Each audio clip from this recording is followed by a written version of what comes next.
सर्वे भवन्तु सुखिनः, सर्वे सन्तु निरामयाः, सर्वे भद्राणि पश्यन्तु, मा कश्चित् दुःखभाग् भवेत्। ओम शांति शांति शांति. ಇವನಾರವನೆಂದೆನಿಸದಿರಯ್ಯ, ಇವ ನಮ್ಮವನೆಂದೆನಿಸಯ್ಯ ಕೂಡಲ ಸಂಗಮ ದೇವ, ನಿಮ್ಮ ಮಹಾಮನೆಯ ಮಗನೆಂದೆನಿಸಯ್ಯ. ಈ ದಿನದರ್ಶಿಕೆಯ ಲೋಕಾರ್ಪಣೆಯ ಕಾರ್ಯಕ್ರಮದ ಅಧ್ಯಕ್ಷತೆಯನ್ನು ವಹಿಸಿರುವ ನಮ್ಮ ಅಮ್ಮ ವಿಜಯಲಕ್ಷ್ಮಿ ದೇಶಮಾನೆ ಅವರಿಗೆ ತಮ್ಮ ಕಾಯಕದ ಎಲ್ಲ ಸೌಭಾಗ್ಯವನ್ನು ಇದು ನನ್ನದಲ್ಲ ಅಂತ ಹೇಳಿ ಹರಿಚರಣಕ್ಕೆ ಅರ್ಪಣೆ ಮಾಡುವುದರಲ್ಲಿಯೇ ಸಂತೃಪ್ತಿಯನ್ನ ಕಂಡಿರ್ತಕ್ಕಂಥ ಹರಿಚರಣ ನರಸಿಂಹಯ್ಯ ಮತ್ತೆ ಈ ಎಲ್ಲ ಕಾರ್ಯಕ್ರಮಕ್ಕೆ ಆಧಾರಭೂತವಾಗಿರ್ತಕ್ಕಂಥ ನಮ್ಮ ಶೇಷಾದ್ರಿಯವರು, ಅವರು ಈ ಕಾರ್ಯಕ್ರಮವನ್ನ ಆದಿಶೇಷನ ಹಾಗೆ ಪರಿಪೂರ್ಣವಾದಂತಹ ರೀತಿಯಲ್ಲಿ ತಂದವರು ಅಂತ ಹಿರಿಯರು, ಮತ್ತೆ ಈ ಕಾರ್ಯಕ್ರಮಕ್ಕೆ ಸಾಕ್ಷಿಯಾಗಿರ್ತಕ್ಕಂಥ ತಾವೆಲ್ಲ ಅಭಿಮಾನಿ ಬಂಧುಗಳು, ತಾಯಂದಿರು, ನಿಮ್ಮೆಲ್ಲರಿಗೆ ಅಭಿವಂದನೆ. ಇಲ್ಲಿ ಮಾತನಾಡುವಾಗ ಇಲ್ಲಿ ಮೊದಲು ನಮ್ಮ ಅಕ್ಕ ಒಂದು ಪ್ರಾರ್ಥನೆ ಹಾಡು, ಚಂದನ ಹೈ ಜಿಸ್ ದೇಶ್ ಕಿ ಮಾಟಿ. ಇದನ್ನ ಬಹಳ ಚೆನ್ನಾಗಿ ಕನ್ನಡದಲ್ಲಿ ಮಾಡಿದ್ದಾರೆ. ಅದನ್ನ ಅವ್ರು ಹೇಳಿದ ತಕ್ಷಣ ನನಗೆ ಜ್ಞಾಪಕ ಬಂತು. ಗಂಧದ ಗುಡಿ ಈ ದೇಶದ ಮಣ್ಣು, ತಪೋಭೂಮಿ ಪ್ರತಿ ಗ್ರಾಮವು, ಬಾಲಕರೆಲ್ಲರೂ ರಾಮ ಸ್ವರೂಪ, ಬಾಲಕಿ ದೇವಿಯ ಅವತಾರ. ಇದು ಶುದ್ಧ ಕನ್ನಡದಲ್ಲಿ, ಇದು ಪೂರ್ತಿ ಈ ಪದ್ಯವನ್ನೇ ಕನ್ನಡದಲ್ಲಿ ಮಾಡಿದ್ದಾರೆ. ಯಾವತ್ತೋ ಕೇಳಿದ್ದು, ಇದು ಹೇಳಿದ ತಕ್ಷಣ ಈ 4 ಸಾಲುಗಳು ನನ್ನ ತಲೆಗೆ ಬಂತು. ಇದು ಕನ್ನಡಮ್ಮನ ವೈಶಿಷ್ಟ್ಯ ಅಂತ ಅಂದುಕೊಂಡೆ. ಈ ಕಾರ್ಯಕ್ರಮದ ನೆಲೆಯಲ್ಲಿ ಈ ದಿನದರ್ಶಿಕೆಯ ವ್ಯವಸ್ಥೆಯನ್ನ ಮಾಡ್ತಕ್ಕಂಥ ಸಂಸ್ಥೆ ಇದೆಯಲ್ಲ, ಇದು ಅಬಲಾಶ್ರಮ. ನಾನು ಅದ್ರ ಬಗ್ಗೆ ನಂದು ರಿಯಾಕ್ಷನ್ ಇದೆ. ಏನು ಅಂದ್ರೆ, ಇದು ಅಬಲಾಶ್ರಮ ಅಲ್ಲ, ಸಬಲಾಶ್ರಮ.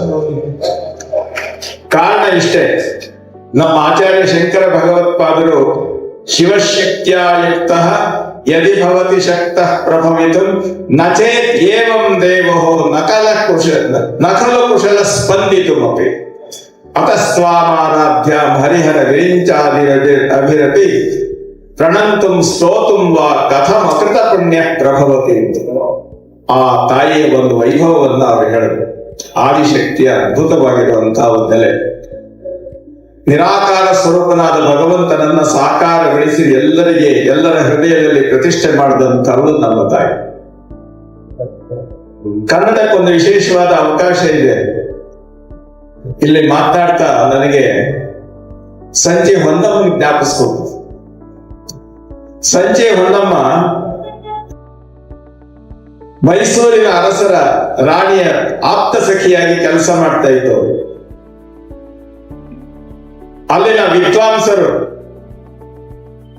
ಅಲ್ಲಿನ ಪುರುಷ ಪುಣ್ಯಮೂರ್ತಿಗಳು ತಮ್ಮದೇ ಆಗಿರ್ತಕ್ಕಂಥ ವೈಭವವನ್ನು ಮೆರೆಯುವಂತ ಸನ್ನಿವೇಶದಲ್ಲಿ ಆ ತಾಯಿ ಮಹಾರಾಜನ ಕೇಳಿಕೊಂಡ್ರು, ನನ್ನ ಅನಿಸಿಕೆಯನ್ನು ಹೇಳಲಿಕ್ಕೆ ಅವಕಾಶ ಕೊಡಿ ಅಂತ. ಮಹಾರಾಜ ಸಂತೋಷದಿಂದ ಅವಕಾಶ ಕೊಟ್ಟರು. ಆ ತಾಯಿ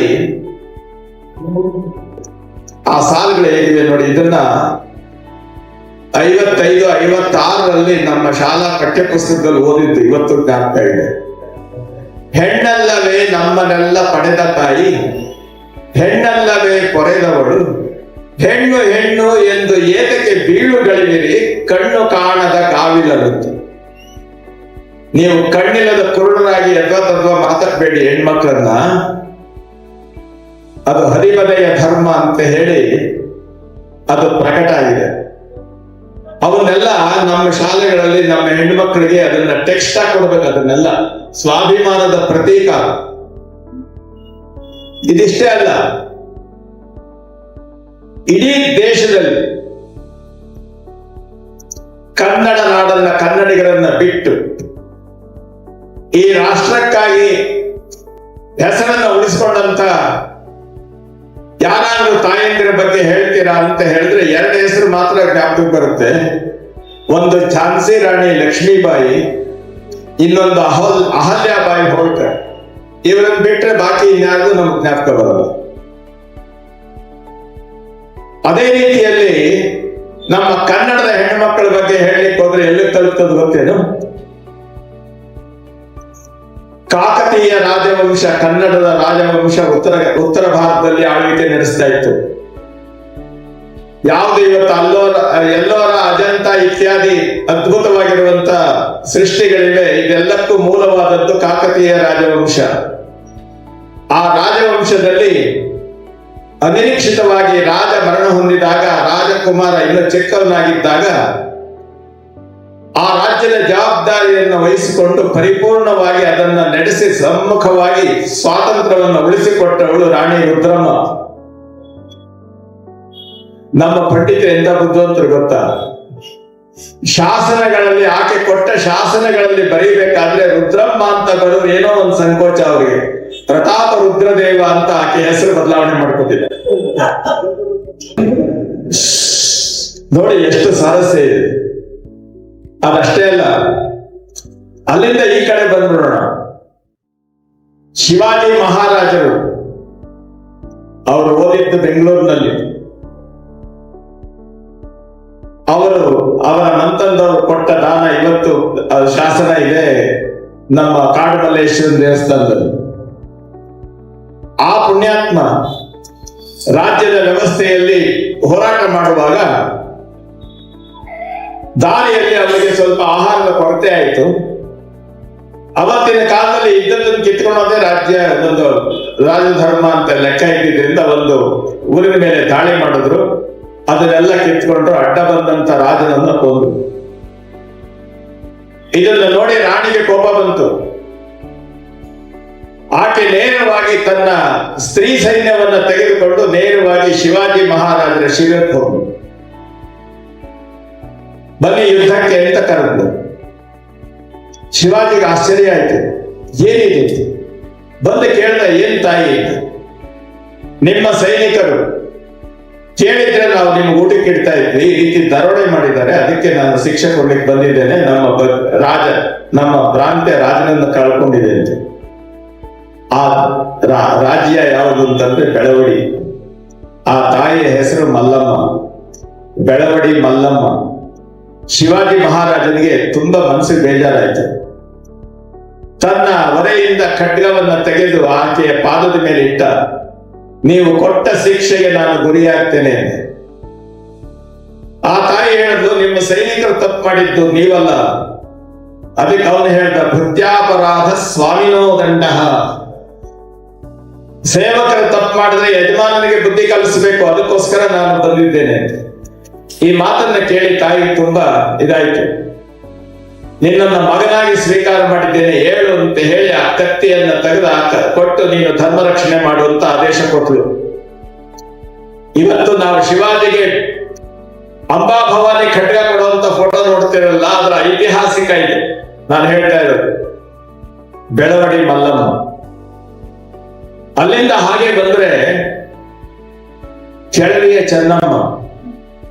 ಶಿವಾಜಿಯ ಮಕ್ಕಳು ಔರಂಗಜೇಬನ ಕುತಂತ್ರಕ್ಕೆ ಒಳಗಾಗಿ ಶಹಾಜಿ ಪ್ರಾಣ ಕಳ್ಕೊಂಡ, ಇನ್ನೊಬ್ಬ ರಾಜನ ತಪ್ಪಿಸ್ಕೊಂಡು ಓಡ್ ಬರುವಂತ ಸನ್ನಿವೇಶದಲ್ಲಿ ಯಾವ ರಾಜರು ಅವ್ರಿಗೆ ಆಶ್ರಯ ಕೊಡ್ಲಿಲ್ಲ.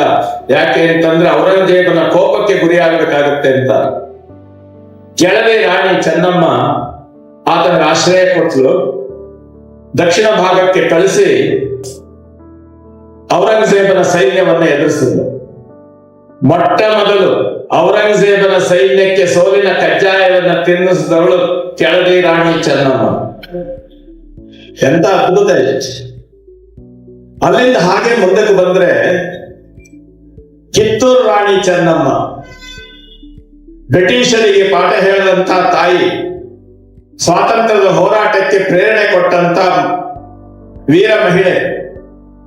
ಆಕೆಯ ಸೈನ್ಯಾಧಿಕಾರಿಯಾಗಿ ಬಂದವನು ಸಂಗೊಳ್ಳಿ ರಾಯಣ್ಣ. ಇವನ್ನೆಲ್ಲ ನಾವು ನೋಡ್ತೇವೆ. ಇದು ಬರೀ ಹೋರಾಟದ ವ್ಯವಸ್ಥೆನೇ ಆಯ್ತಲ್ಲ, ಬರೀ ರಾಜರಷ್ಟೇನ ಇಲ್ಲ, ಹೈದರಾಲಿಯ ದಾಳಿಯ ಸನ್ನಿವೇಶದಲ್ಲಿ ನಮ್ಮ ಚಿತ್ರದುರ್ಗದ ಕೋಟೆಯನ್ನ ಆಕ್ರಮಿಸಬೇಕು ಅಂತ ಹೇಳಿ ಕಳ್ಳಗಿಂಡಿಯಿಂದ ಪ್ರವೇಶ ಮಾಡುವಂತ ಸನ್ನಿವೇಶದಲ್ಲಿ ಅಲ್ಲಿ ಯಾರು ಕಾವಲು ಭಟ್ರಿರ್ಲಿಲ್ಲ. ಗಂಡ ಊಟ ಮಾಡ್ತಾ ಇದ್ದ, ಆತನ ಊಟಕ್ಕೂ ತೊಂದರೆ ಆಗಬಾರ್ದು ಅಂತ ಹೇಳಿ ಮನೆಗೆ ಇಟ್ಟುಕೊಂಡು ನಿಂತು ಬಂದವರ ತಲೆ ಹೊಡೆದು ಆ ಚಿತ್ರದುರ್ಗದ ಕೋಟೆಯನ್ನ ರಕ್ಷಣೆ ಮಾಡಿದವಳು ಒನಕೆ ಓಬವ್ವ. ಬರೀ ಇಷ್ಟೇನ ನೋಡಿ, ಮೊಟ್ಟ ಮೊದಲು ಆದಿಕಾವ್ಯವನ್ನ ಕವಿ ಬರೆದ, ಇದು ಎಲ್ಲರಿಗೆ ತಲುಪಬೇಕು ಅಂತ ಹೇಳಿ ಅವತ್ತಿನ ಕಾಲದಲ್ಲಿ ಪ್ರಿಂಟಿಂಗ್ ಪ್ರೆಸ್ ಇರಲಿಲ್ಲ, ಏನೂ ಇರಲಿಲ್ಲ. 1000 ಪ್ರತಿಗಳನ್ನ ಕೈಯಲ್ಲಿ ಬರೆಸಿ ಆದಿಪುರಾಣವನ್ನ ಎಲ್ಲರಿಗೆ ಹಂಚಿದಂತ ದಾನ ಚಿಂತಾಮಣಿ ಅಂತ ಹೇಳಿ ಜನಗಳಿಂದ ಗೌರವಿಸಲ್ಪಟ್ಟಂತ ತಾಯಿ ಅತ್ತಿಮಬ್ಬೆ. ಇದು ಸಾಮಾನ್ಯ ಅಲ್ಲ ನಾವು ಹೇಳುವಂಥದ್ದು. ಇವರೆಲ್ಲ ಅಬಲೆಯರು ಹೇಗಾಗ್ತಾರೆ? ಆದ್ರಿಂದ ನಾನು ಹೇಳುವಂಥದ್ದು ಇದು ಅಬಲಾಶ್ರಮ ಅಲ್ಲ, ಇದು ಸಬಲಾಶ್ರಮ. ನಮ್ಮ ಎಲ್ಲ ಹೆಣ್ಣು ಮಕ್ಕಳಲ್ಲಿ ಇಂತಹ ಆತ್ಮಸ್ಥೈರ್ಯವನ್ನ, ಸ್ವಾಭಿಮಾನದ ನೆಲೆಯನ್ನ ತುಂಬಿ ಬೆಳೆಸ್ತಕ್ಕಂಥ ಒಂದು ಪುಣ್ಯ ಭೂಮಿ. ಈ ಭೂಮಿಯನ್ನ ಭಗವಂತನ ಪ್ರೇರಣೆಯಂತೆ ನಮ್ಮ ವೆಂಕಟೇಶ ವರದ ಅಯ್ಯಂಗಾರರು ಅದನ್ನ ಭಗವಂತನಿಗೆ ಸಮರ್ಪಣೆ ಮಾಡಿದ್ರು.